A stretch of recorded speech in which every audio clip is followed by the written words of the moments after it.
Halo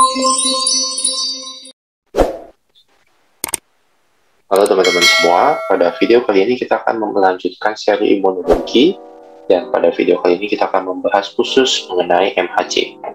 Apa itu MHC? MHC adalah Major Histocompatibility Complex.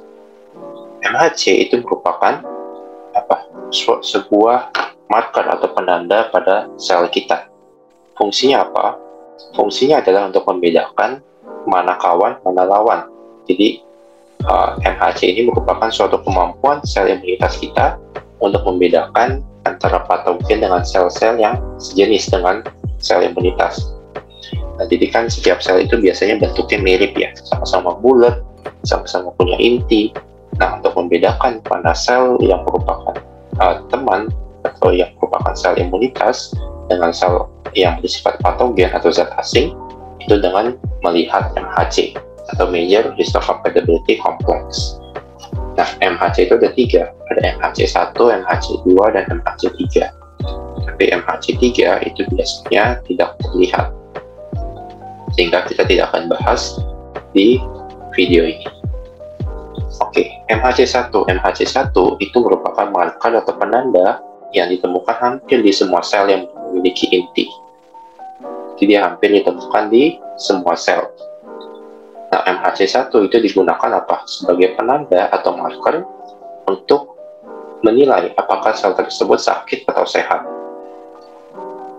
Nah, jadi ketika sel-sel yang sehat, kalau sel tersebut sehat, maka akan menampilkan MHC1. Dan kalau terdeteksi oleh sel imun kita, sel leukosit kita, maka hal itu akan dibiarkan. Karena sel tersebut teridentifikasi oleh MHC kelas 1, tipe 1. Nah, untuk sel yang sakit, kalau kita lihat pada diagram, ketika suatu sel terinfeksi, maka ada apa? Pasti ada bakterinya, pasti ada patogennya. Nah, patogen itu akan mengikat di MHC kelas 1, MHC tipe 1. Ini adalah patogen. Patogen yang berwarna oranye itu adalah patogen. Nah, karena MHC kelas 1 terikat oleh patogen dan tidak tampak di permukaan, maka sel tersebut akan teridentifikasi sebagai sel yang sakit. Nah, ketika sel tersebut sakit, maka leukosit akan mendeteksi dan membunuh patogen tersebut. Nah, yang bunuh adalah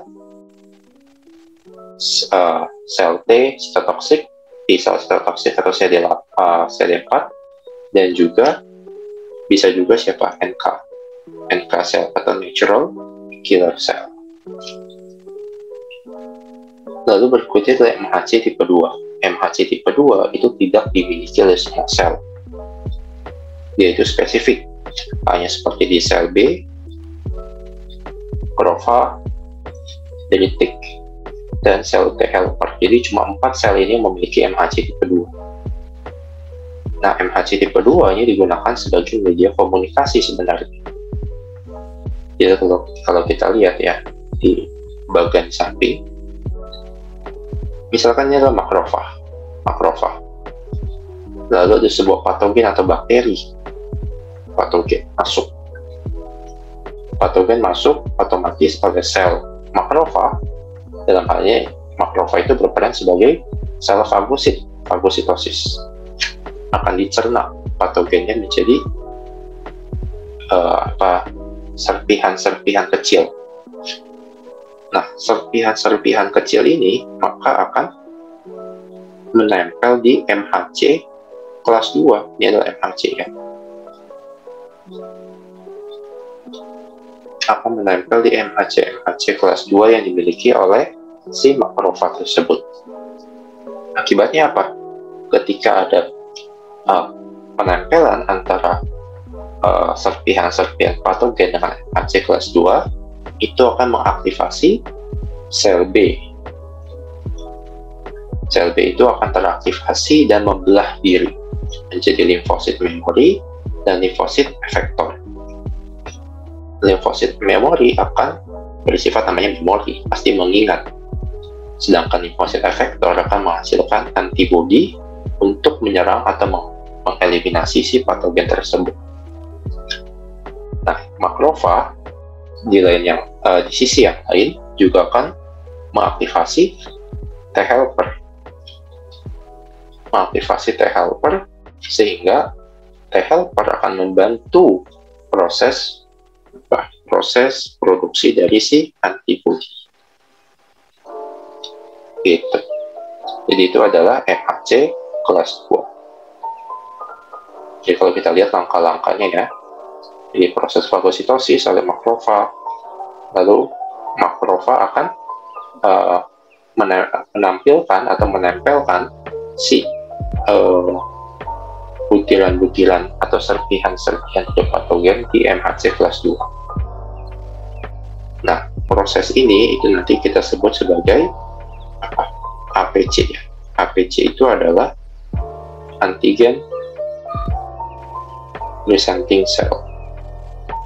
Jadi sel-sel yang dapat menampilkan atau mempresentasikan patogen, serpihan-serpihan patogen di MHC kelas 2 disebut sebagai sel APC atau antigen presenting cell.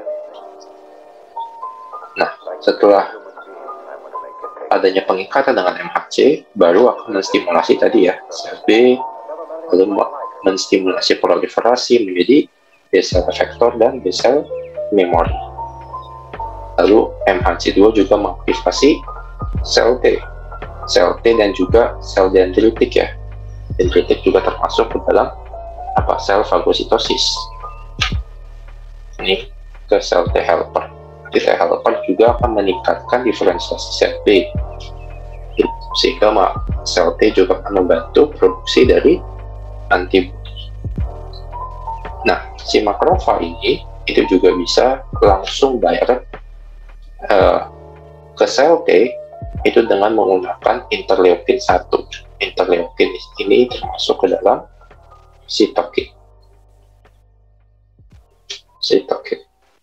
Jadi dia berkomunikasi lewat sitokin, direct langsung ke sel T helper tanpa harus melalui dendritik.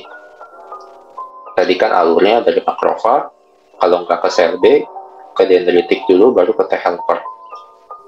Tapi makrofag juga bisa langsung ke T helper lewat interleukin 1 atau kita sebut dengan sitokin. Oke, jadi itu adalah MHC tipe 2. Oke, jadi itu adalah penjelasan mengenai major histopathology complex. Semoga video ini bisa membantu teman-teman untuk lebih memahami lagi mengenai respon imunitas kita.